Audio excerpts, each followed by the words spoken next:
शुक्लां भरधरं विष्णुं शशिवर्णं चतुर्भुजं प्रसन्नवदनं ध्यायेत् सर्वविघ्नोपशान्तये।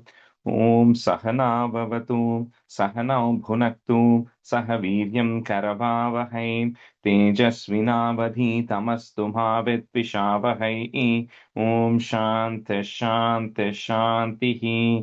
अगजानन पद्मार्कं गजाननमहर्निशम् अनेकदन्तं भक्तानाम् एकदन्तमुपास्महे। श्रीमहागणपतये नमः। गुरवे सर्वलोकानां विषजे भवरोगिणां निधये सर्वविद्यानां श्रीदक्षिणामूर्तये नमः। अस्मद्गुरुचरणारविन्दाभ्यां नमः। वसुदेवसुतं देवं कंसचाणूरमर्दनं देवकी परमानन्दं कृष्णं वन्दे जगद्गुरुं। ज्ञानानन्दमयं देवं निर्मलस्फटिकाकृतिम् आधारं सर्वविद्यानां श्रीहयग्रीवमुपास्महे। श्रीहयग्रीवमूर्तये नमः। सरस्वति नमस्तुभ्यं वरदे कामरूपिणि विद्यारम्भं करिष्यामि सिद्धिर्भवतु मे सदा। श्रीमहासरस्वत्यै नमः। उमाकोमलहस्ताब्जसम्भावितललाटकं हिरण्यकुण्डलं वन्दे कुमारं पुष्करश्रजं। வெற்றிவேல் முருகனுக்கு ஹரஹரோஹரா. லோகவீரியம் மகாபூஜ்யம் சர்வரக்ஷாகரம் விபும் பார்வதி ஹிருதயானந்தம் சாஸ்தாரம் பிரணமாம்யகம். சுவாமியே சரணமையப்பா. वागर्ताविव सम्पृक्तौ वागर्त प्रतिपत्तये जगतः पितरौ वन्दे पार्वती परमेश्वरौ। श्रीपार्वती परमेश्वराभ्यां नमः। कोमलं पूजयन् वेणुं श्यामलोऽयं कुमारकः वेदवेद्यं परं ब्रह्म तस्मै श्रीगुरवे नमः।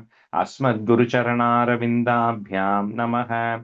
श्रीकृष्ण गोविन्द हरे मुरारे श्रीनाथ नारायण वासुदेव। श्रीकृष्ण गोविन्द हरे मुरारे श्रीनाथ नारायण वासुदेव। श्रीकृष्ण गोविन्द हरे मुरारे श्रीनाथ नारायण वासुदेव। पीताम्बरं करविराजितचक्रशङ्खकौमोदकी सरसिजं करुणासमुद्रं राधासहायम् अतिसुन्दरमन्दहासं वातालयेशम् अनिशं हृदि भावयामि। कृष्णो रक्षतु मां चराचरगुरुः कृष्णं नमस्ये सदा। कृष्णेनैव सुरक्षितोऽहमसकृत् कृष्णाय दत्तं मनः। कृष्णादेव समुद्भवो मम विभो कृष्णस्य दासोऽस्म्यहम्। कृष्णे भक्तिरचञ्चलास्तु भगवन्। हे कृष्ण तुभ्यं नमः। श्रीगुरुवायूरप्पा शरणं नम्राणां सन्निधत्ते सततमपि पुरस्तैरणभ्यर्थितानपि अर्थान् कामानजस्रं वितरति परमानन्दसान्द्रां गतिं च। इत्थं निःशेषलभ्यो निरवधिकफलः पारिजातो हरे त्वं क्षुद्रं तं शक्रवाटी द्रुममभिलषति व्यर्थमर्त्यप्रजोह्यम्। श्रीगुरुवायूरप्पा शरणं श्रीभट्टपादम् अनिशं हृदि भावयामि। वंशीविभूषितकरात् नवनीरदाभात् पीताम्बरात् अरुणबिम्बफलादरोष्टात् पूर्णेन्दुसुन्दरमुखात् अरविन्दनेत्रात् कृष्णात् परं किमपि तत्त्वमहं न जाने.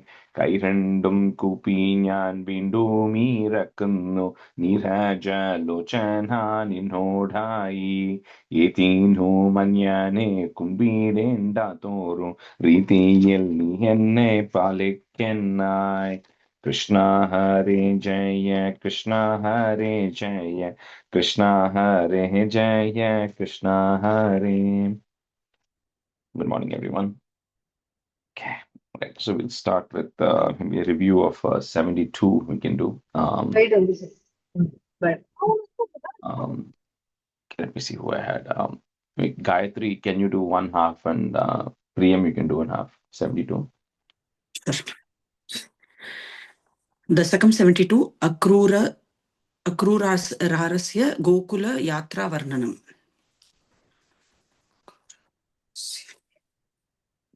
कंसोत नारदगिरा व्रजवासिनं त्वाम् आकर्ण्य हृदयः सहि गान्धिनेयम् आहूय कार्मकमखश्चलतो भवन्तम्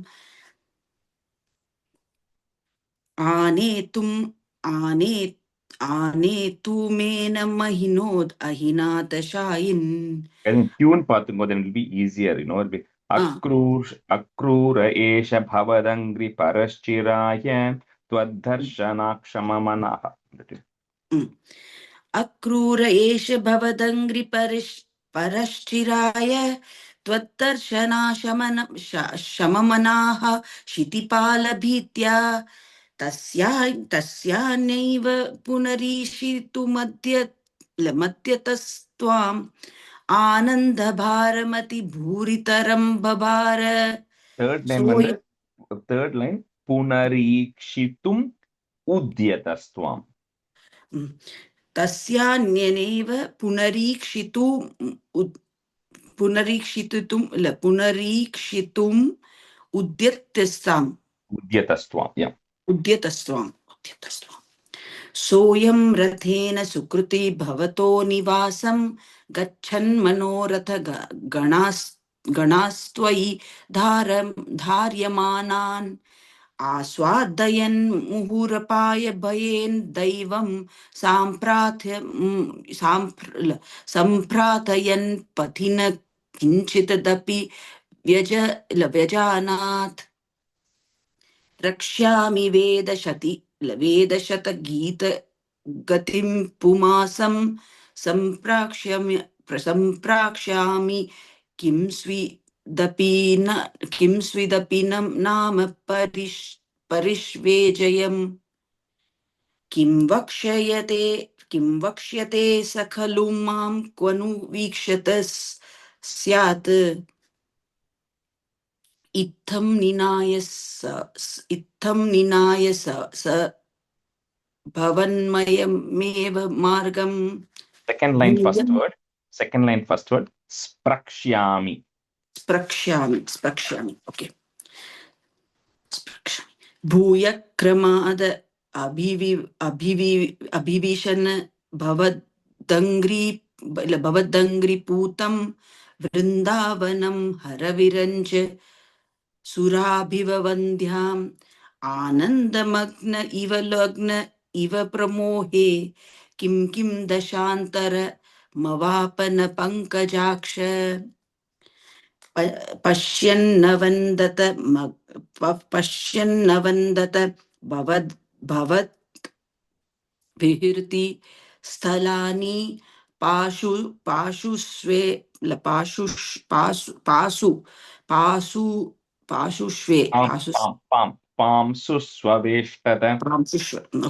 पांसुष्वेष्ट भवच्चरणाङ्कितेषु किं ब्रूमे बहुजना हि तदापि जाताः.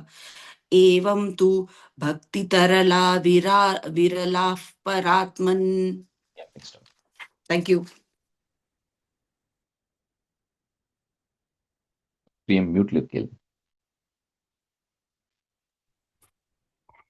सायं स गोपभवनानि भवच्चरित्र गीतामृत प्रसृत कर्णरसायनानि पश्यन् प्रमोद रसरि तेव किलोह्यमानो गच्छन् भवन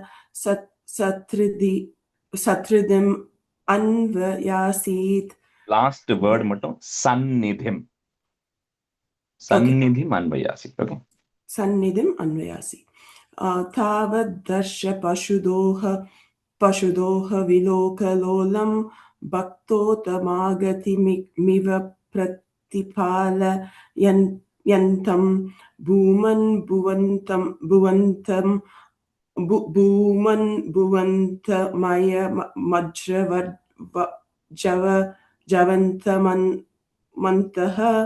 ब्रह्मानु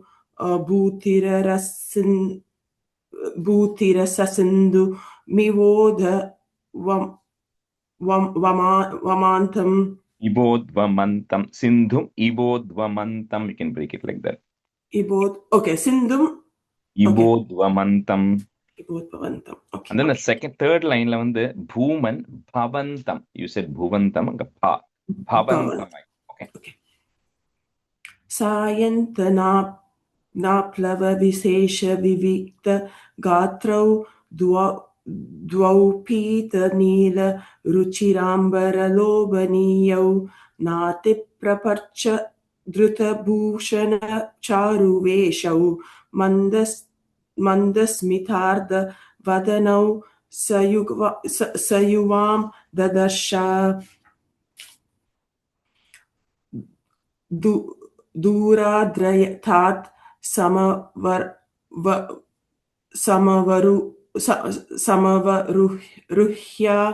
रुह्य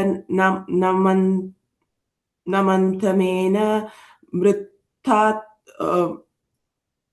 Samantam enam. End வந்து you put a im and then uttapya bhakta. Okay. Uttatpya bhakta kula mauli matopa guhan harshanmitakshara gira kushalanu yogi panim pragruha sabalota griham netha sabalota griham ninetha nandena sakam amitadaram archa itva tam yadavam tadu ditam nishmaya vartam gopeshu bhupati nideshakatam nivedya nana kata bihira tena nishama naishihi. The second line, first word is tam. Tam Yadava. Okay. Nana sonne? Tam sonne. You said twam. Twam, okay. Yeah, okay. Chandra grihe kimuta chandra bhaja grihenu radha grihenu bhavane kimu maitra vinde durto vilambata iti pramadabhiruchaihi ashankito nishimurut puranath payaha. Last word, marut puranath payaha. Marut puranath payaha. And then the first word Chandra Bhage. Chandra Bhaga. And the Kimuta Chandra Bhaga Grihe. Yeah, Bhaga. Okay, that word. Yeah. Krishnaya. We'll start with 73. All right, let's see who I had today. Pramila, you can be a student, and Girish, you can be a student. 73 is also very nice, interesting. Dashakam 73 is Bhagavato Mathura Prasthana Varnanam. So Krishna going to Mathura right now. That's stanza 1. Nishamayatavatayana vartam bhrishamartah pashupala balikastah kimidam katanvitimaha samavetah paridevitanya kurvan. So in the last Dashakam, we saw how Akrura has come, right? So Kamsa has sent Akrura to come and say, you go bring this Nandagopa along with Krishna, Balarama, and all the boys, saying that there is a bow festival that is actually happening. And then here all this plan A, plan B, plan C, everything planned to get rid of Krishna. And then Akrura comes and then he confides in Krishna saying that, this is the plan that the Kamsa has actually laid out. And then Krishna doesn't tell anybody, but all the Nandagopas, everybody get ready at that point. So then Krishna suddenly goes missing that night. It says in the previous stanza, we said Chandra Grihe Kimuta Chandra Bhaga Griheno. So they all go see, how come this boy is suddenly not visible in anybody's house? So they keep looking from everybody's house, one house to another. And suddenly these Gopikas are beginning to feel very worried. So they're saying something is very off, because this is not how a normal evening goes, right? That Krishna is always in one of these people's house. So they all begin to worry that something might be going wrong. and they keep wondering, kimiham, what is happening? Something is happening, and why is something suddenly very different today? And with this, they keep wondering about it, and then they were just beginning to already get sad without even knowing what is going to be happening. But essentially, Krishna has disappeared. Nobody knows where he is right now. Nishamayya tavata yana vartam, comma, brishamartaha, put a F, brishamartah, pashupala balikas taha, kimidam katanvitimaha. See, that word, I don't know which language. In Sanskrit, if you look, it's currently in my book written as two different words. It's katham, you could read it as katham, and the other word is invitimaha. It starts with like a in, like NVIDIA, it starts with an N there, invitimaha. So the way you do it is you join both of those words together and say it together. So because of which the katham will become katan. Okay, so it becomes katan, becomes like a double N when you say those two words together. So katan vitimaha, you say it together. Okay, comma. Samavetaha, put a F to join. Samavetaha paridevitanya kurvan. निशमय्यतवाथयानवार्तां भृशमार्ताः पशुपालबालिकास्ताः किमिदं कथन्वितीमाः समवेताः परिदेवितान्यकुर्वन्. निशमय्यतवाथयानवार्तां भृशमार्ताः पशुपालबालिकास्ताः किमिदं कथन्वितीमाः समवेताः परिदेवितान्यकुर्वन्. निशमय्यतवाथयानवार्तां भृशमार्ताः पशुपालबालिकास्ताः किमिदं कथन्वितीमाः समवेताः परिदेवितान्यकुर्वन्. निशमय्यता तवातयानवार्तां वृषमार्ताः पशुपालबालिकास्ताः किमिदं कथवन्ति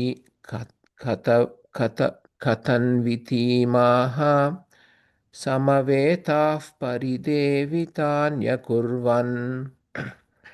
निशमय्यता तवातयानवार्तां वृषमार्ताः पशुपालबालिकास्ताः किमिदं कथन्वतीमाः समवेताः परिदेवितान्यकुर्वन्. I just also put it in English for anybody who wants that joining word. Rajesh, sorry to interrupt. இப்போ வந்து மதுராக்கு போறா அப்படின்னு சொல்லிட்டு we're starting here, right? So around what age is Krishna now? அந்த பாலதெல்லாம் முடிஞ்சிடுது.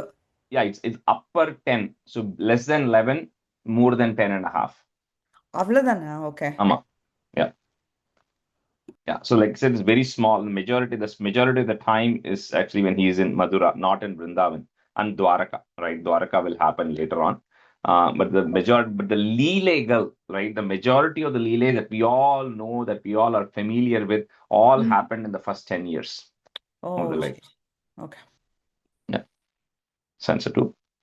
Karuna nidhireshananda sunuhu katamasman visrujetananyanathah batana kimudaivamevamaasite iti tastvatgatamanasa vilepuhu.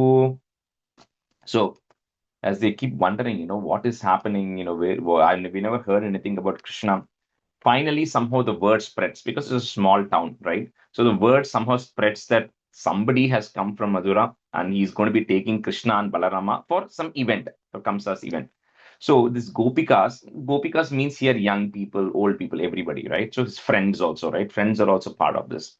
So they all, even when Krishna or the older people, even when Krishna used to take the cows to grazing in a forest, they all used to eagerly wait for him to return. They used to miss him. So now for the first time, he's leaving town and going, right? For a few days. So even for that, they're all beginning to panic, saying that what if it doesn't return? What if the separation becomes much longer than what we are actually thinking? So they start already worrying about it, right? So we always exaggerate our worries, right? So they also start exaggerating, saying that, like, why is suddenly fate playing with us this way? You got us so close to Krishna. Now suddenly you are saying he's going to be leaving. We don't know if he's going to be back. And then playing with the word, they're saying akrura. See, krura means cruel. Akrura means one who's not cruel.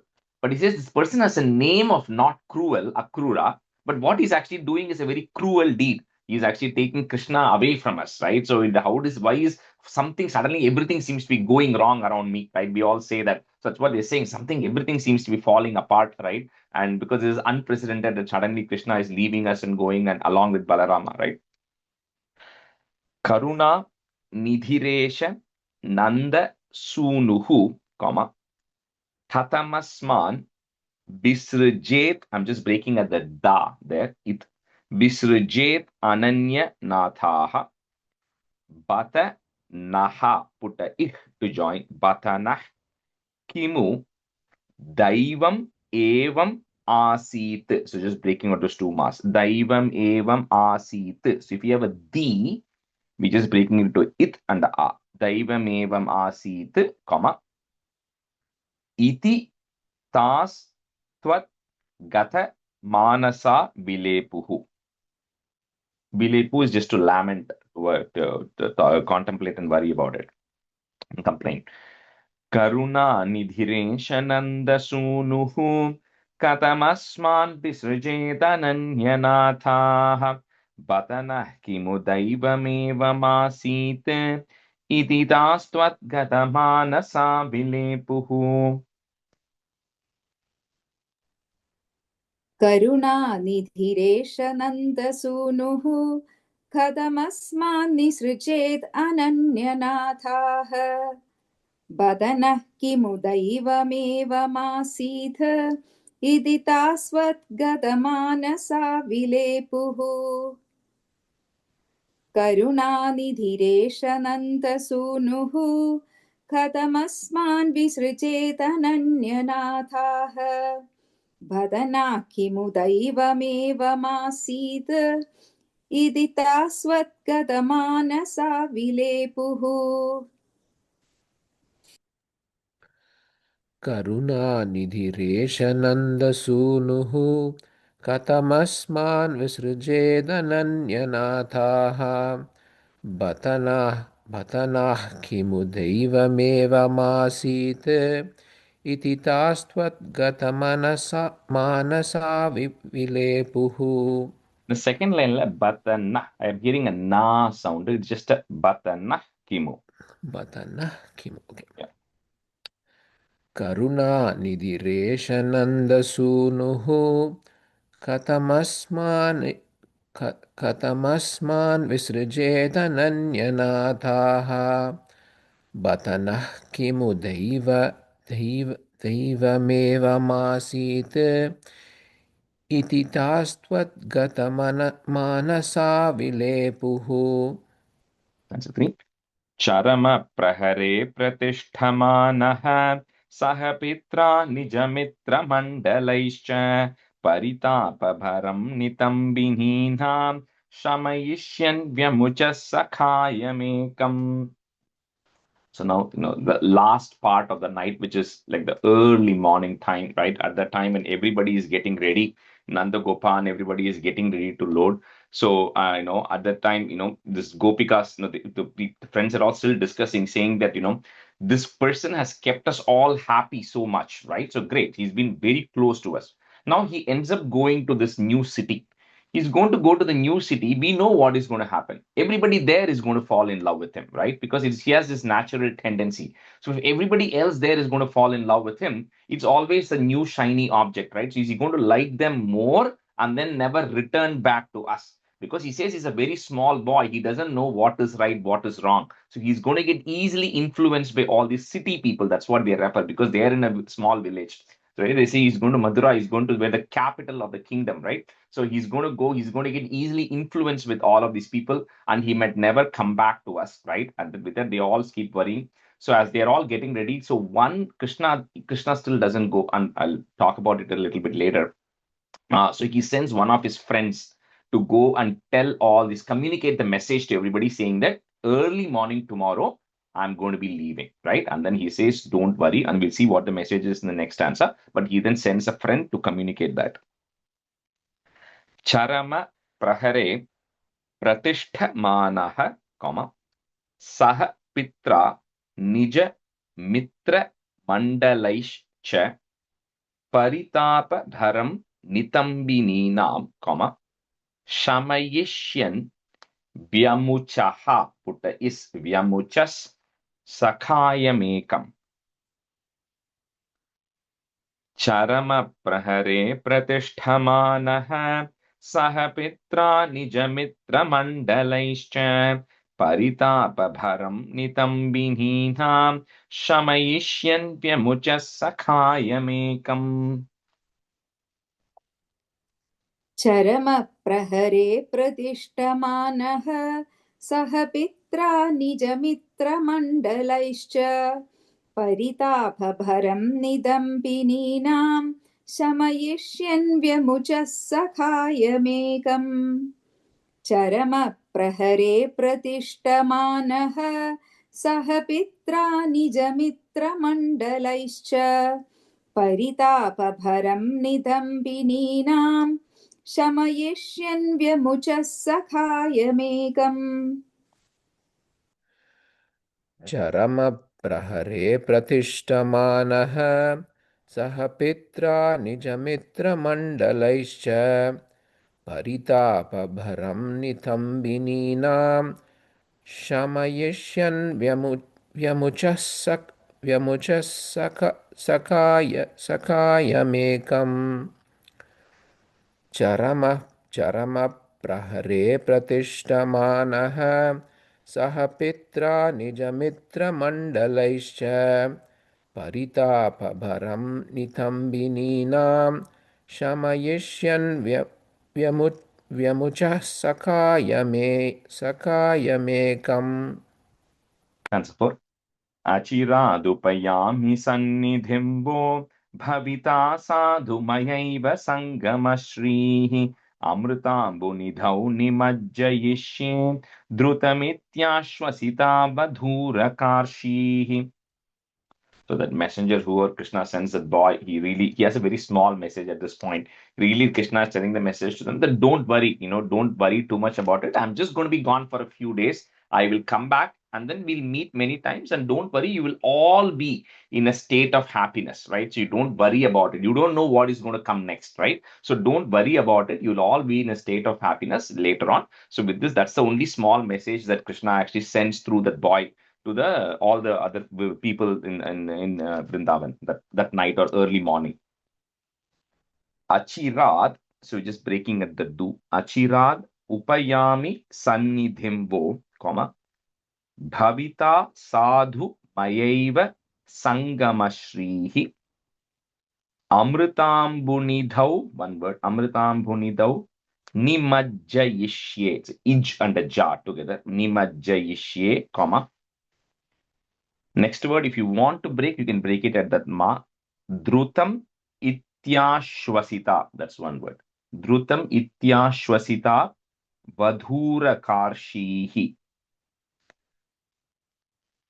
Achirat upayami sannidhim vo bhavita sadhumayaiva sangamashrihi amrutambu-nidhau nimajjayishye drutamityashvasita badhurakarshihi.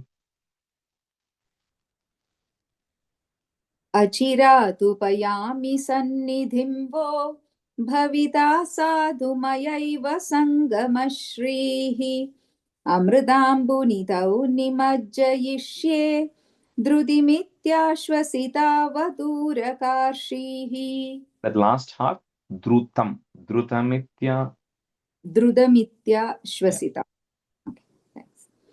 अचिरादुपयामि सन्निधिं वो भविता साधुमयैव सङ्गमश्रीः अमृताम्बुनिधौ निमज्जयिष्ये द्रुतमित्याश्वसिता वधूरकार्षीः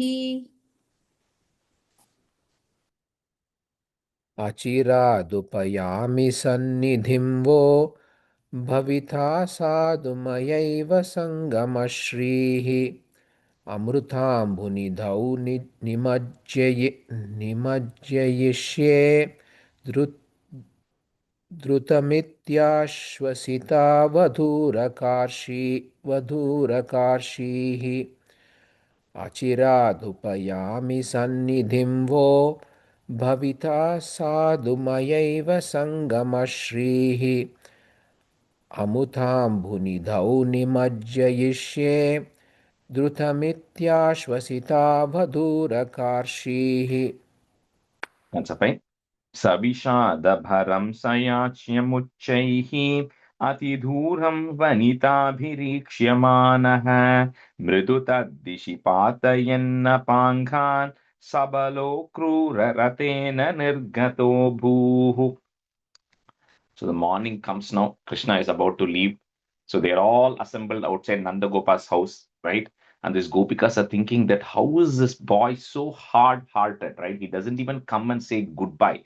He's already mounted onto the chariot, and all these people are just helping him. These cowherds are just helping him load all the stuff, right? And not even one person is telling him not to go.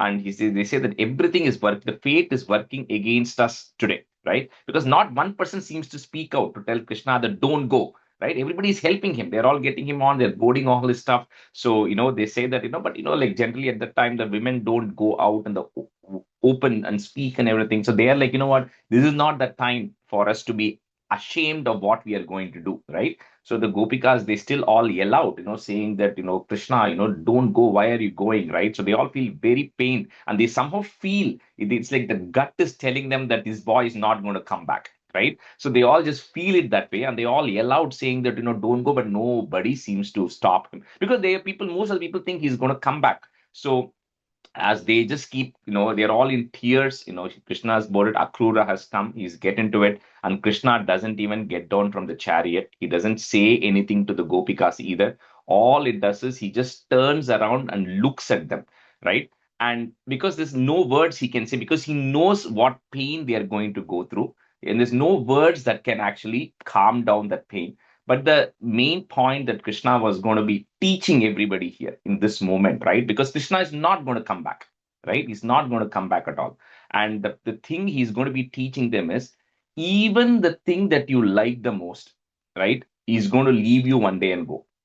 But just because that person or the thing leaves you and go doesn't mean that you don't have to be in love or you don't have to be attached to it. That is complete. You don't have to have something be physically present, right? We all have our kids who go to college, right? And everybody feels very bad. But but we also know that we think about our kids more when they are in college, when they're with us. When they're with us, they're staying in the room. You hardly get to talk to them. I'm just giving one simple example, but they're just always busy doing. My daughter is not even home, right? In the last 2 days. So they're all there with their friends. But when they're out in their college, then you talk to them, you constantly think about them. So the message Krishna is giving now, and the message Krishna is going to give way later in Dashakam 80, 89, 86 or something later to the Gopikas is the true devotion and love only comes from not being physically present next to each other. That separation is what actually rekindles the love even more. So he says, if you are going to be truly devoted to me, I don't need to be physically present next to you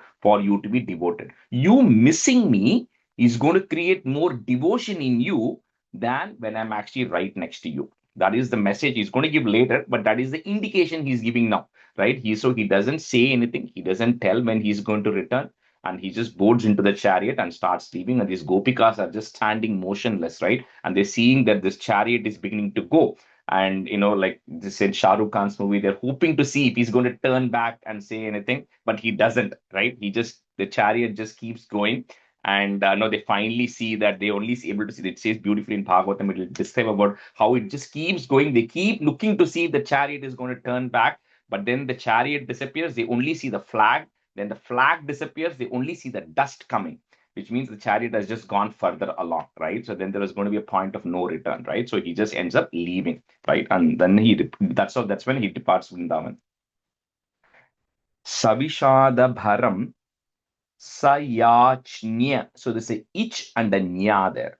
Sayachnya Muchaihi, comma, Atidhuram Vanitabhirikshyamanaha Mridu Taddishi Patayenna Pangan, comma, Sabhalokrura. That is one word, Akrura, but it will come together as one word. Sabhalokrura Rathena Nirgato Bhuhu. So this topic we'll revisit again in Dashakam 76 to see how the Gopika's devotion or love for Krishna has actually increased after he even left for Mathura. Rajesh, and the first line splits on the Sayan split panna mudiyadhu. It is one word. It is Sayachnya.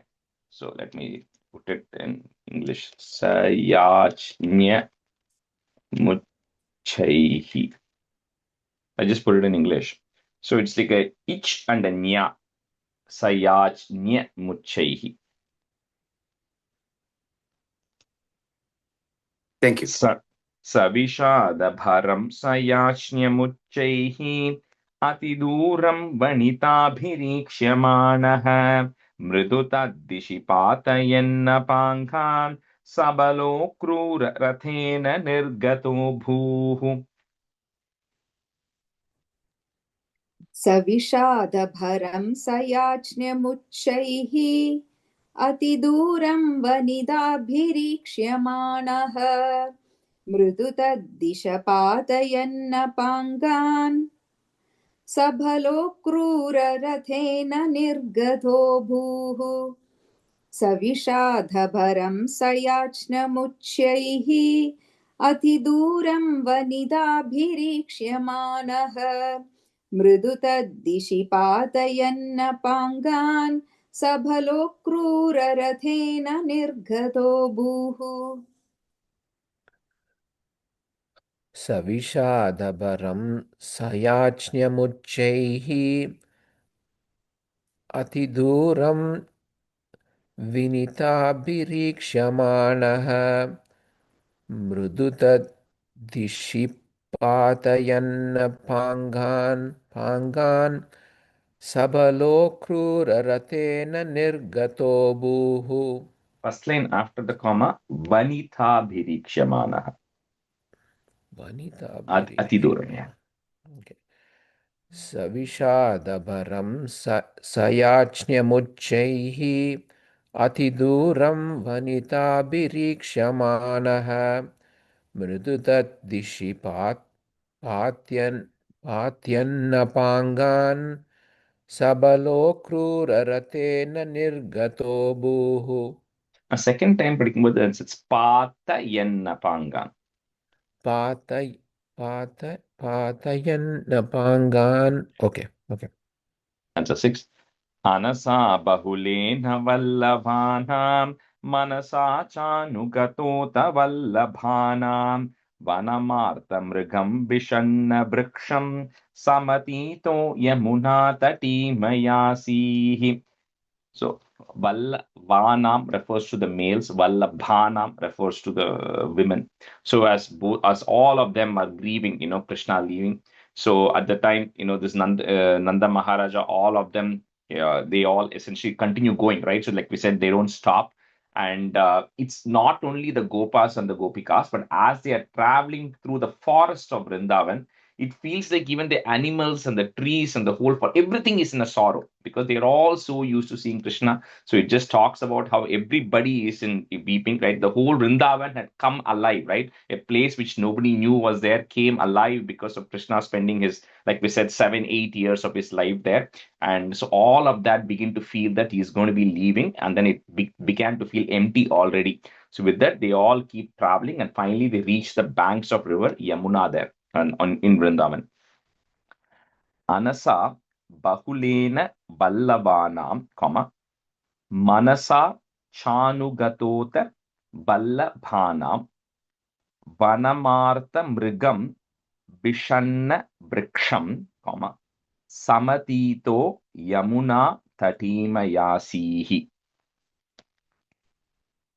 Anasa bahulena vallabhanam manasa chanugatota vallabhanam vanamartamrigam vishanna vriksham samatito yamuna tatimayasihi. अनसा बहुलेन वल्लवानां मनसा चानुगतोऽथ वल्लभानां वनमार्त्रमृगं विषण्णवृक्षं समतीतो यमुना तटीमयासीः अनसा बहुलेन वल्लवानां मनसा चानुगतोऽथ वल्लभानां वनमार्तमृगं विषण्णवृक्षं समतीतो Yamuna तटीमयासीः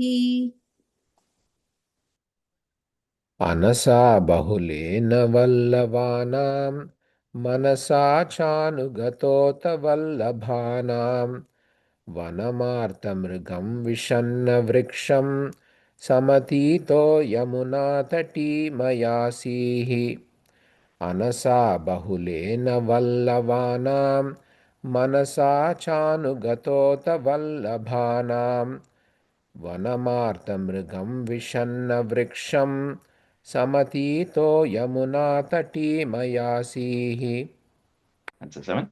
Niyamaya nimajyavariणे त्वाम् अभिवीक्ष्यातरतेऽपि गान्धिनेयः विपशो जनिकिन्विदं विभोस्ते ननु चित्रं त्ववलोकनं समन्तात्. It's a beautiful experience Akrura is going to have. So they reach this banks of Yamuna right now. So then Krishna first gets down, then he washes his hands and everything. He gets back into the chariot. Akrura then moves the chariot away from the water because he has to do his morning rituals, right? So he moves this chariot away. Krishna and Balaram are there. Akrura gets down and then, he tells them to sit there. And then Akrura gets into the waters of Yamuna and then he's performing whatever he has to perform. Suddenly he sees that Krishna and Balarama are standing in front of him in the water. So he's like surprised, saying, I just left them back at the chariot. How are they standing in front of me? But then he thought maybe when he was doing it, they ended up coming and standing in front of him. So he continues his things. So after he's done, and then he turns and he starts walking towards the chariot, he sees that Krishna and Balarama are there in the chariot as well. So he's then beginning to really get surprised. How is it? I just saw them in the water, standing in the river. How come they're already back in the chariot? So he's beginning to get perplexed about it. So this is going to continue for a few stanzas. So he is really getting surprised. So Bhattacharya says, it is not about why Krishna is there in two places, Akrura. Krishna is omnipresent. He is going to be there in many places. It is just that you are blessed, that you are getting a vision that you are going to see of seeing Krishna in multiple places. So you are the one who is going to undergo the experience. It is not about you being surprised why Krishna is there in both places. So Akrura is going to be, so he says you are blessed because what he's going to see next is an indicator of what he's going to see next. Niyamaya nimajya varini tvam, breaking at that ma, im, comma. Next word starts with the a. Abhivikshyata ratepi Gandhineyaha. Gandhineya, I said, is the son of Gandhini, so Akrura. Vivashojani kinvidham. So same thing like we did last time. It's kinvidham. It will come as one word. Kinvidham vibhoste nanu chitram tvavalokanam samantat. Niyamaya nimajyavariणे tvam अभिवीक्ष्यात रथेऽपि गान्धिनेयः विवशो जनिकिन्विदं विभोस्ते ननु चित्रं त्ववलोकनं समन्तात्.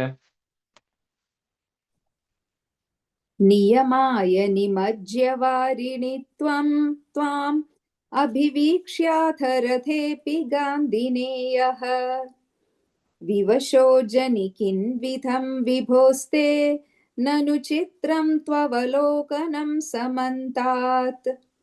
नियमाय निमज्यवारिणि त्वाम् अभिवीक्ष्याथ रथेऽपि गान्धिनेयः विवशो जनिकिन्विधं विभोस्ते ननु चित्रं त्ववलोकनं समन्तात्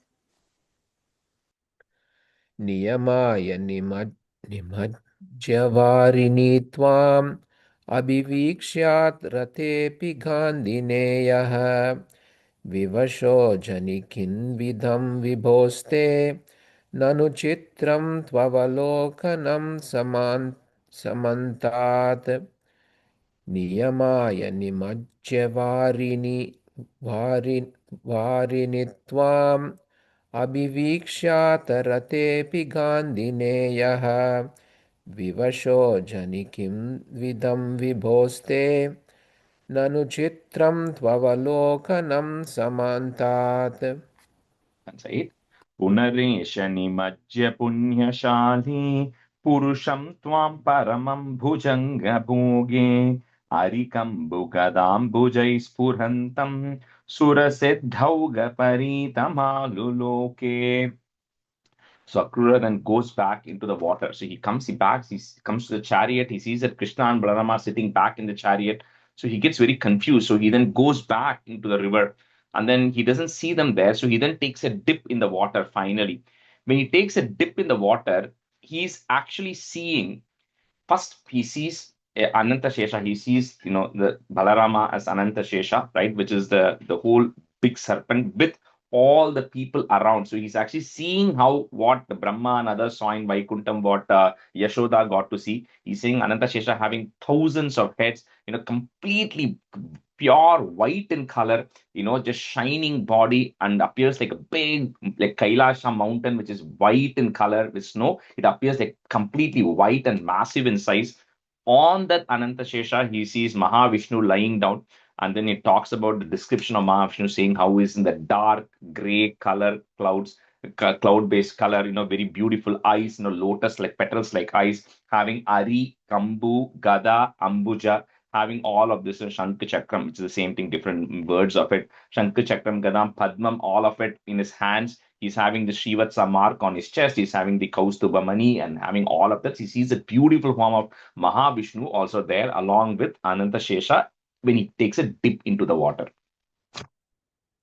Punaresha Nimajya Punyashali, Purusham Twam Paramam Bhujanga Bhoge Ari Kambu Gadambujaihi, put is Gadambujais Spurantam, Sura Siddhauga Paritam Aluloke. Just breaking at that mark. Paritam Aluloke. Sura Siddha means he also sees other gods and other people around Mahavishnu and Ananta Shesha.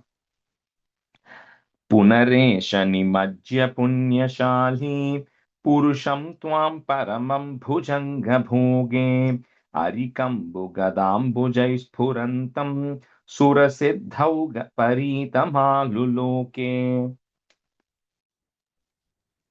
पुनरेष निमज्य पुण्यशाली पुरुषं त्वां परमं भुजङ्गभोगे अरिकम्भुगदम्बुजैः स्फुरन्तं सुरसिद्धौगपरीतमालुलोके पुनरेष निमज्य पुण्यशाली पुरुषं त्वां परमं भुजङ्गभोगे अरिकम्भुगदाम्बुजैः स्फुरन्तं सुरसिद्धौगपरीतमालुलोके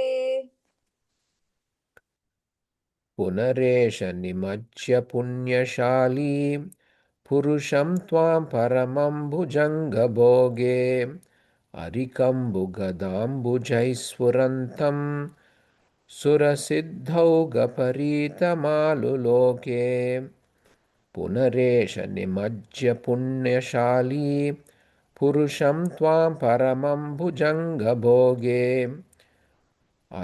हरिकुम्भगदाम्बुजैः स्फुरन्तं सुरसिद्धौगपरीतमालुलोके. Second time, Girish, the Ari Kambu. You said second time. You said, yeah, Kambu. Yeah. All right, we'll just switch second half. Hema, you can be, sorry, Vidya Raman, you can be a student, and Sita, you can be a student. Sita Lakshmi. Stanza 9.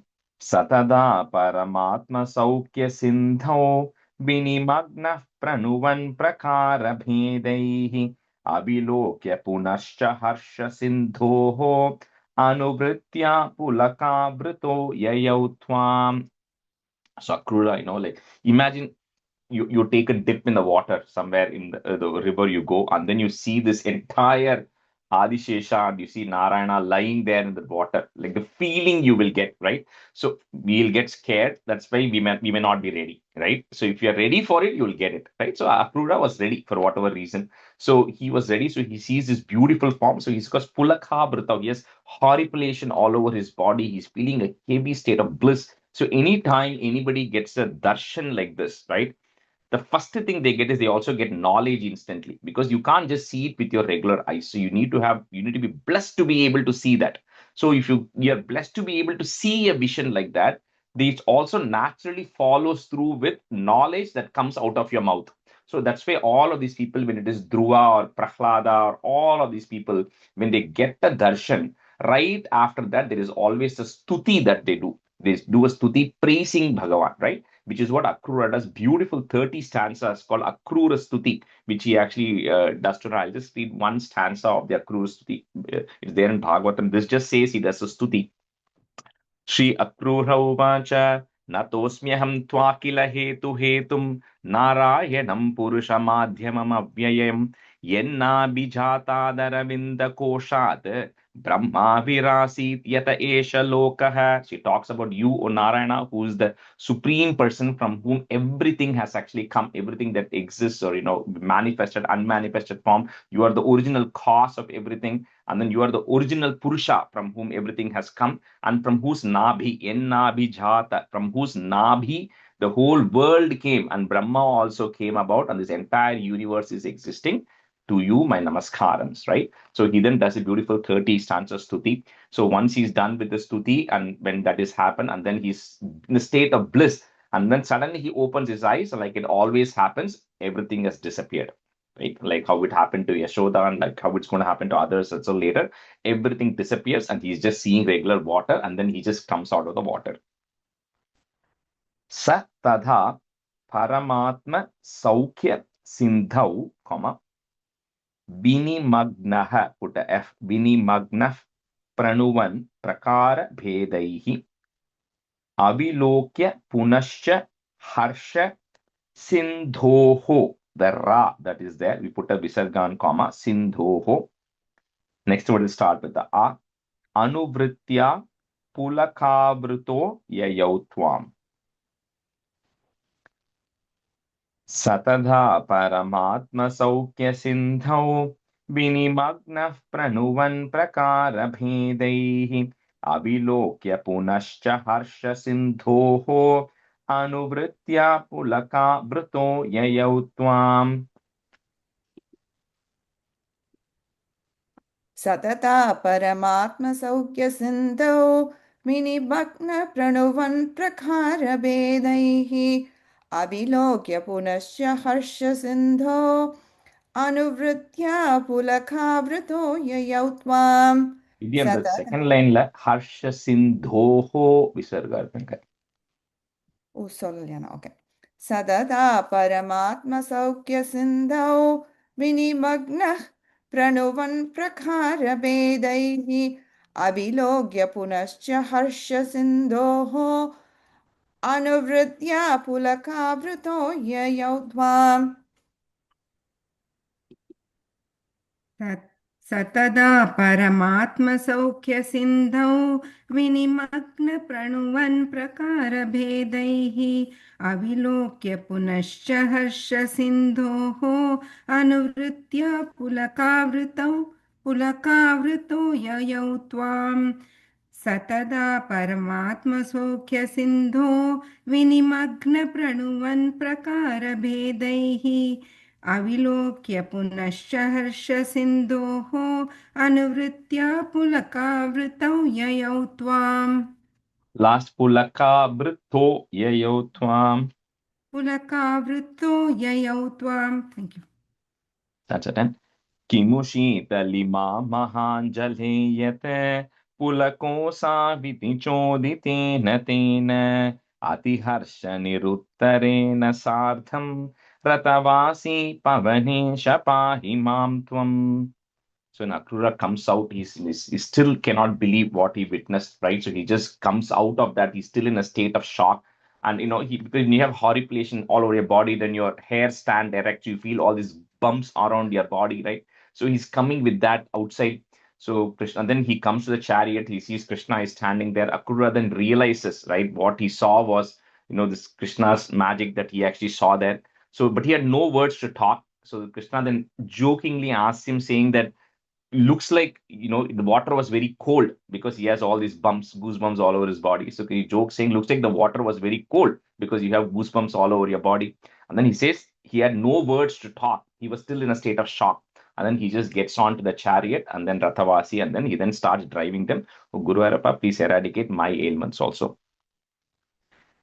Kimu, and this is also because if you remember in Dashakam 72, what Akrura was looking forward to, right? So it also depends on the devotion. He was so devoted. He was looking forward to something with so much devotion and passion. So he was blessed to get that darshan as a result of this. Kimu Shita Lima Mahan Jale Yate, Pulako Saviti, one word. Pulako Saviti Choditena Tena Ati Harsha Niruttarena Sardham, Rathavasi Pavanesha Pahi Mam Tvam. Kimushita-lima mahanjaleyate pulakosa viti choditena tenha atiharsha niruttarena sardham ratavasi pavanesha pahi mam tvam. किमुषी तलिमा महाञ्जलेयत् पुलकोसा विधिशोधितेन तेन अतिहर्षनिरुत्तरेण सार्धं रतवासि भवेन पाहि मां त्वम्. The last ratavasi, you stretch. Then it will. रतवासि पवनेन पाहि मां त्वम्. Pavanesha. Pavnesh माहि मां त्वम्. किमुषीतलिमा महाञ्जलेयत् पुलकोसा विधिशोधितेन तेन अतिहर्षनिरुत्तरेण सार्धं रतवासी भवनेश पाहि मां त्वम्. किमुषीतलिमां महाञ्जलेयत् पुलकोसाविति चोदितेन तेन अतिहर्षनिरुत्तरेण सार्धं रथवासी पवनेश पाहि मां त्वम्. किमुषीतलिमां महाञ्जलेयत् पुलकोसाविति चोदितेन तेन अतिहर्षनिरुत्तरेण सार्धं रथवासी पवनेश पाहि मां त्वम्. Shri Krishnaya Parabrahmane Namaha. Okay, Dashakam 74. Bhagavato Mathura Puri Pravesha Varnanam, Krishna entering Mathura. So I don't know if you all remember this, but when we did Dashakam 36, Parashuram Avataram at the time, I told you that everything from 37 to 74 are going to be small chapters. And then the big chapters are going to begin again a little bit. So 74 and 75, we're coming back to those really four-liners, little bit, both chapters are a little bit hard, 74 and 75. So 74 is Krishna entering Madhura and what happens, and 75 is Kamsavadam. Stanza 1. Samprapto Mathuram Dinardha Bigame Tatrantarasmin Vasanhe Arame Bihitashanaha Sakijanair Yatah Puri Mikshitum Prapo Rachapatam Chirashrutidrita Vyaloka Kautuhalastri Pumsodyadaganya Punya Nigalaihi Akrishyamano Nukim. So with this, they all enter Madhura, right? And like I said before, right, the original word is Madhura because the root word is Madhu, which is sweet or honey.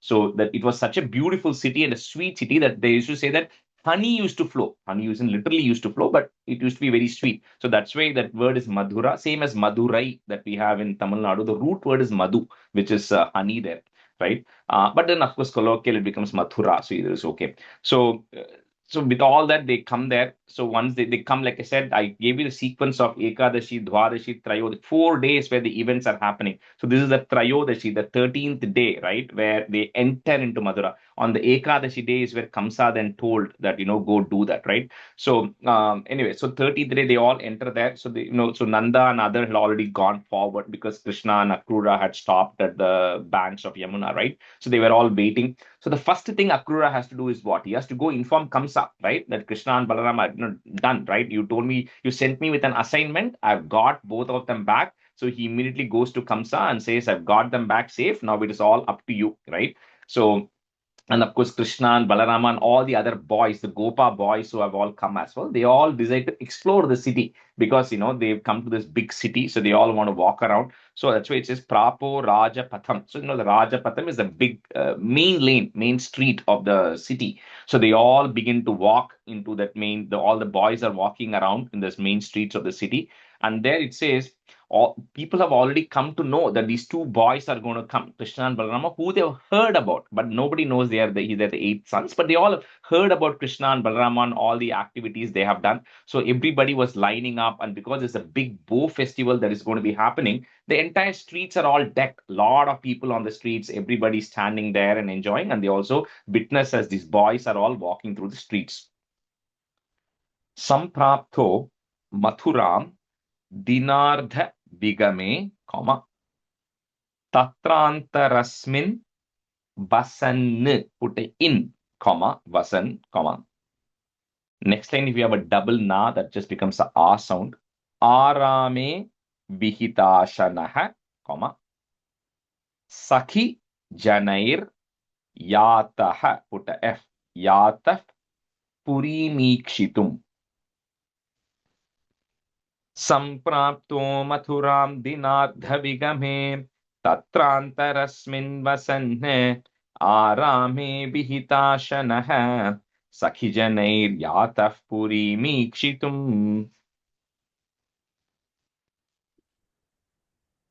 Samprapto Madhuram Dinartha Vigame Tatrantarasmin Vasana Arame Vihidasnaha Saki Janairyada Puri Mishitum If you want to break it, Purim Ikshitum.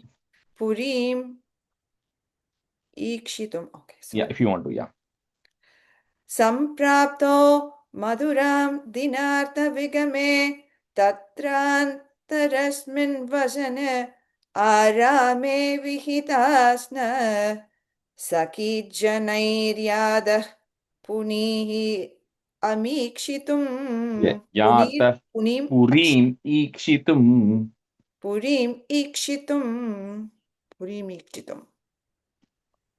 सम्प्राप्तो मथुरां दिनार्धविगमे तत्रान्तरस्मिन् वसन् आरामे विहिताशनः सखिजनैर्यातः पुरीमीक्षितुम् सम्प्राप्तो मथुरां दिनार्धविगमे तत्रान्तरस्मिन् वसन् आरामे विहिताशनः सखिजनैर्यातः पुरीमीक्षितुम् Prapo Raja Patham, So the next is going to be a very long word, which cannot, we'll break it, but it's a long sentence. Chira Shruti Dhrita Vyaloka Kautuhala, and then put a plus. Stri Pumsodhyada Ganya, that is one word. Pumsodhyada Ganya Punya Nigalaihi. So the ra that is there after that, put a visarga comma. Nigalaihi, comma. Next word is a. Akrishya Mano Nukim. So the third line after Raja Patham, there is a comma, then the whole thing comes continuous until Nigalaihi. So it just says that, because of all the punyam that all these people of Mathura had accumulated over so many births, they all were fortunate enough to be able to be there when Krishna and Balarama were walking on the streets and then able to get a darshan of it. Prapo Raja Patham.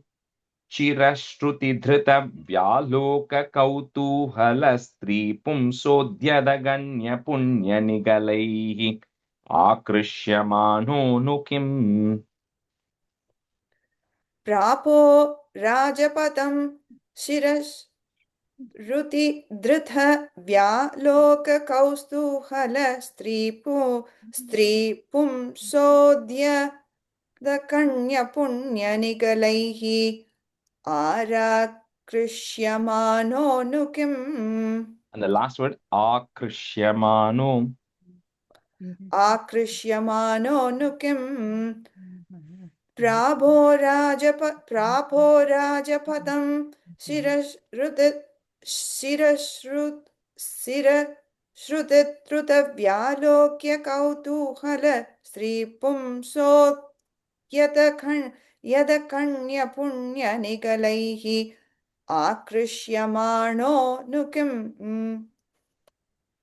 प्रापो राजपथं चिरश्रुतिधृत व्यालोककौतूहलस्त्रीपुंसोद्यतगण्यपुण्यनिगलैः आकृष्यमाणो नु किम्. Sita, and the third line, Rajapatam, kapram pause, okay? Third line. Rajapath. Okay, yeah. The first line? Oh, you mean third? Okay. Yeah. Yeah. प्रापो राजपथं चिरश्रुतिधृतव्यालोककौतूहलस्त्रीपुंसोद्यदगण्यपुण्यनिगलैः आकृष्यमाणो नु किम्. That's two. त्वत्पादद्युतिवत्सरागसुभगाः त्वन्मूर्तिमध्योषितः सम्प्राप्ता विलसत्पयोधररुचो लोलाभवदृष्टिवत् हारिण्यस्त्वदुरस्तलीवदयिते मन्दस्मितप्रौढिवत् नैर्मल्योल्लसिताः कचौगरुचिवत् राजत्कलापाश्रिताः. So when they entered, like I said, a lot of people rushed to see them, and they heard so many wonderful things about Krishna and Balarama. And the moment they saw, just like how the Gopikas thought, the moment they saw Krishna and Balarama, everybody just fell in love with them, right? Just the way they were walking, the way they were looks they were having, and plus it's just like we said before, Krishna is like Brahman itself taking a form, right? So which means it's naturally very blissful to have a look at it. So as they were walking and they were seeing, everybody was falling in love. So here, this stanza really, there's no specific meaning. It's really Badripat playing with words. So he's taking two things. He's describing the form of Krishna in one side, but the same words also describe the women of Madhura who are looking at Krishna. So I'll just say something. For example, and it's very difficult because Sanskrit, a word has multiple meanings. So he's just playing around with it. So he says, Tvat pada dhyutivat means that your feet have a reddish color to it. That is the one meaning of it. So the other meaning of it is the red also means radiant. So he says the people who are looking at you are feeling very radiant because of love towards you. So with that, he just goes on to describe just the various things, saying all the women who are there, they are very well dressed. And then it also compares with Krishna, being very well dressed. So it just describes the form of Krishna who's walking there and comparing it to the women who are all assembled there to witness that. Tvat pada dhyutivat saraga subhagaha, twan murti vadhyoshitaha, samprapta bilasat payodhara rucho, lola bhavat drishtivat. त्वत्पादद्युतिवत्सरागसुभगाः त्वन्मूर्तिवध्योषितः सम्प्राप्ता विलसत्पयोधररुचो लोलाभवदृष्टिवत्. त्वत्पादद्युतिवत्सरागसुभगाः त्वन्मूर्तित्वन्योषितः सम्प्राप्ता विलसत्पयोतररुषो लोलाभवदृष्टिवत्. The first line la subhagaha, there is a visarga. त्वत्पादद्युतिवत्सरागसुभगाः मूर्तिवत् योषितः सम्प्राप्ता विलसत्पदो पयोदरुचो पयोदररुचो लोलाभवदृष्टिवत्. Yeah, the payodhara is one word. Payodhara rucho, comma. Rucho. Yeah. पयोदररुचो लोलाभवदृष्टिवत्. त्वत्पादद्युतिवत्सरागसुभगाः त्वन्मूर्तिवद्योषितः सम्प्राप्ता विलसत्पयोधररुचो लोलाभवदृष्टिवत्. त्वत्पादद्युतिवत्सरागसुभगाः त्वन्मूर्तिवद्योषितः सम्प्राप्ता विलसत्पयोधररुचो लोलाभवदृष्टिवत्. Harinyas twaduraha, put a is to join. Twaduras sthali vadayite, comma. Manda smita praudivat, put a it at the end of that line and comma, praudivat. Next line, if you have a double na and a nai there, just one na goes away essentially. Nairmalyolasitaha, that's one word. Nairmalyolasitaha, comma. Kachauga ruchivat rajat. I'm just breaking the dra. Ruchivat rajat kalapashritaha. Harinyastwadurastalhi vadayite mandasmita praudhivat nairmalyolasitaha kachauga ruchivat rajat kalapashritaha. हारिण्यस्त्वदुरस्तलीवतयिते मन्दस्मितः प्रौष्टिवत् नैर्मल्योल्लसिता कसौ करुषिवत् राजत्कलापाश्रिताः. Fourth line, nairmalyolasitaha, visarga and comma there. हारिण्यस्त्वदुरस्दलीवदयिते मन्दस्मितप्रौष्टिवत् नैर्मल्योल्लसिताः कसौ करुषिवत् राजत्कलापाश्रिताः. Vidya, the third line, last word, praudhivat. I think you're saying something. Kasauku நான் கலவு சொன்னேனா? Sorry. இல்ல. Last and the praudhivat and the word. Last line. Praudhivat. Yeah, mandasmita praudhivat. Dha. Dha. Praudhi. Dha. D. Just a D. Not dha. Dha. Praudhivat. Okay. आरण्यस्त्वदुरस्थलीवदयिते मन्दस्मितप्रौढिवत् नैर्मल्योल्लसिताः कचौघरुचिवत् राजत्कलापाश्रिताः. आरण्यस्त्वदुरस्थलीवदयिते मन्दस्मितप्रौढिवत् नैर्मल्योल्लसिताः कचौघरुचिवत् राजत्कलापाश्रिताः. Chatri. तासामाकलयन्न पाङ्गवलनैः मोदं प्रहर्षाद्भुतव्यालोलेषु जनेषु तत्र रजकं कञ्चित्पटीं प्रार्थयन् कस्ते दास्यति राजकीयवसनं याहीति तेनोदितः सद्यस्तस्य करेण शीर्षमहृताः सोऽप्याप पुण्यां गतिम्. They're going to encounter multiple people right now. So the first, as these boys are actually walking, they come across a person who's a washerman, right? So they before that, so as they were walking, all these people, like we said, the women are all seeing, they're all very happy looking at Krishna. So everybody's enjoying, they are all walking. So they first come across a washerman, right, who's having this finely washed, laundered clothes. He's a dhobi. And so this Krishna and these people are all come from the village, right? They all have very basic clothes going on, right? So they go approach this washerman and saying that, can you give us some good clothes, right? Because we need some good clothes.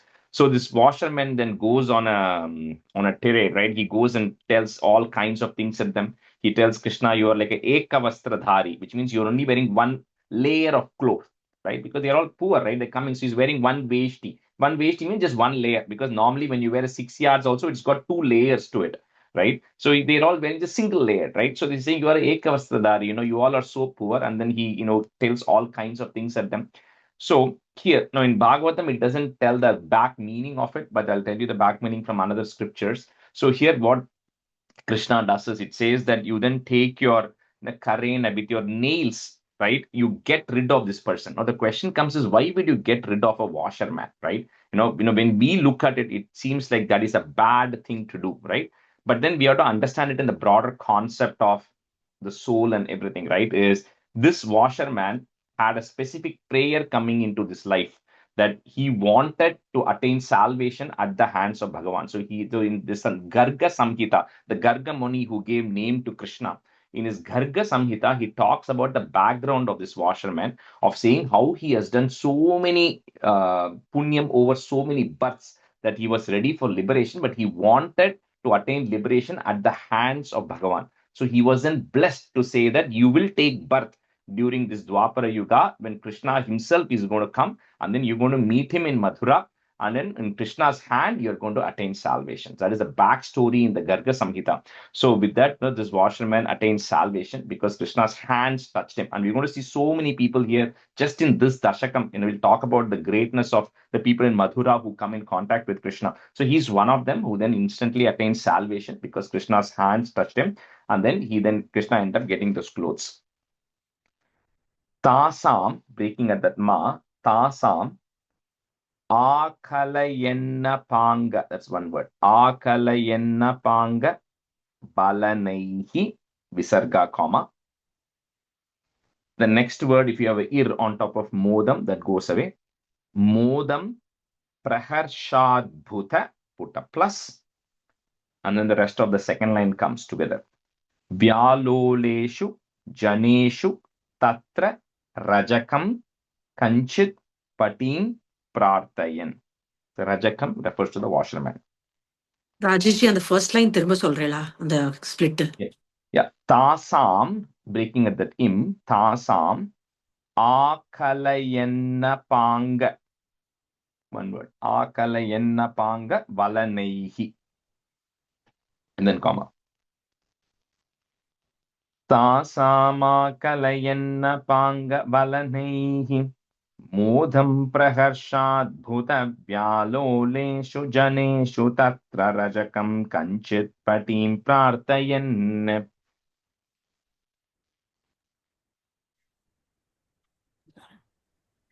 Dasham akalayanna pangavalaihi motam prahar shatputa vyaloleshu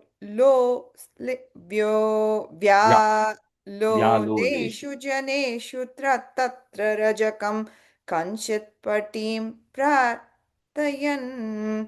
Dasam akalayanna pangavalaihi modam praharshatbhuta vyaloleshu janeshu tatra rajakam kanchit patim prarthayan.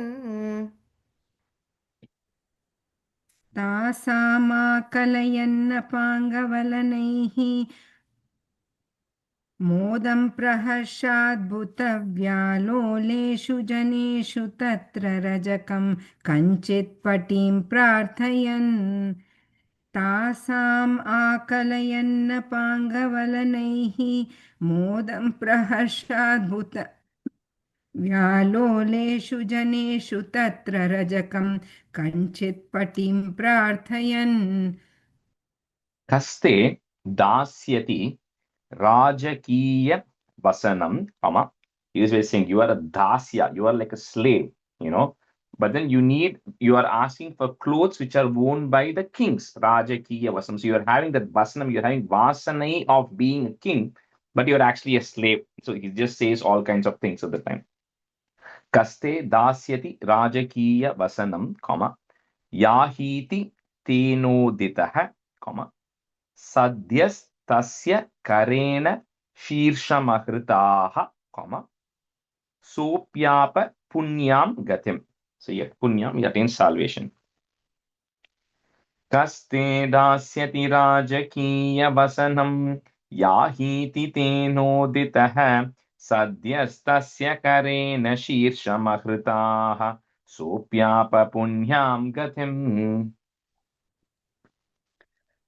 Kaste dasyati rajakiyavasanam yahiti tenoditaha satyastasya karena sishyamahृताः सोऽव्यापपुण्यं गतं कस्ते दास्यति राजकीयवसनं याहीति तेनोदितः सत्यस्तस्य करेण शीर्षमहृताः सोऽव्याय पुण्यं गतं Sopyapa punyam gatim. सोऽव्याप्य पुण्यं गतम् இல்ல pya இல்ல பாங்க சோப்யாப सोऽव्याप पुण्यं गतम् कस्ते दास्यति राजकीयवसनं याहीति तेनोदितः सद्यस्तस्य करेण शीर्षमहृथा सोऽप्याप पुण्यां गतिम् அகிருத்தாக அங்க விசர்கா இருக்கு சிதா அடம் ओके अहृताः कस्ते दास्यति राजकीयवसनं याहीति तेनोदितः सद्यस्तस्य करेण शीर्षमहृताः सोऽप्याप पुण्यां गतिम्. We do one more and stop.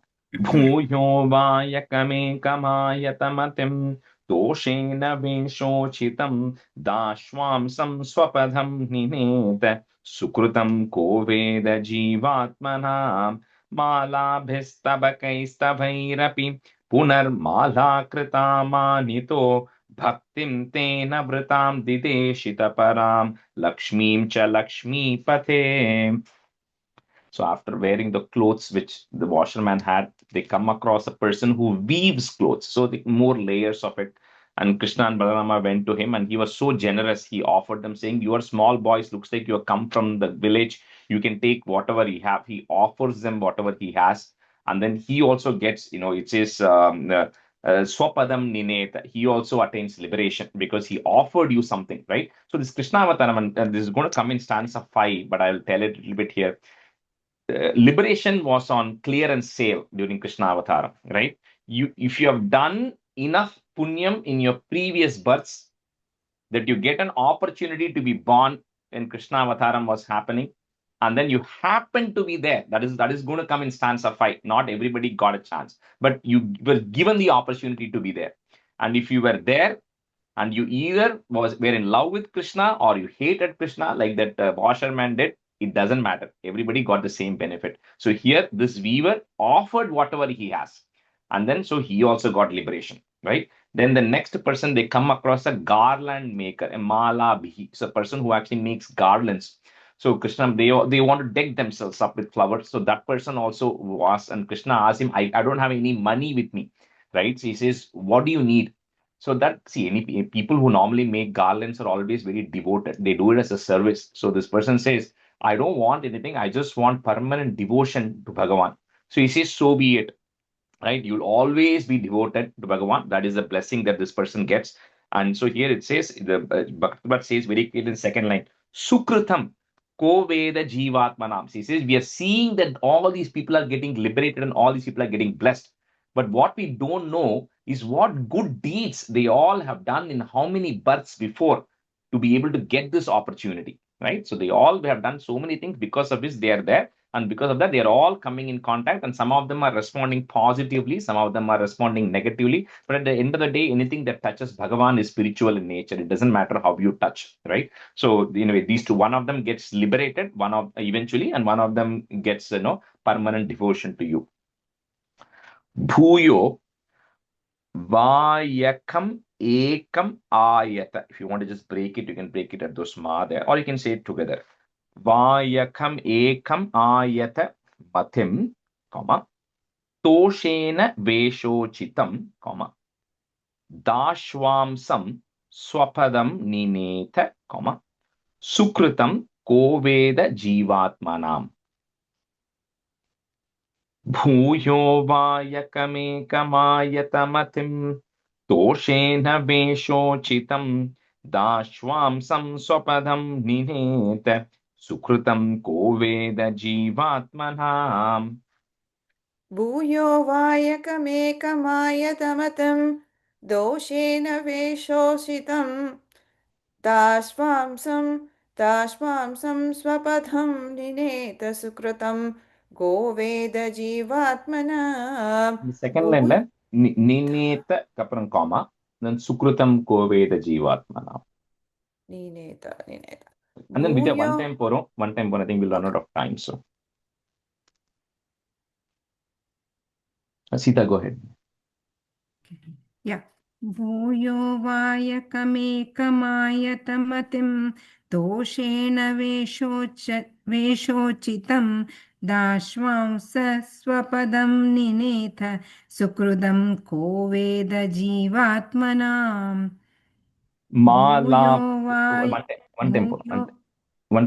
One time is good. Yeah, we'll run out of time otherwise. Yeah. Malabihi, put a is to join. Stabakaihi, another is to join. Stabakais, stavairapi, comma.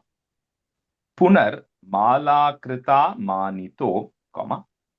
Bhaktim tena vritam dideshita param, comma. Lakshmim cha lakshmipate.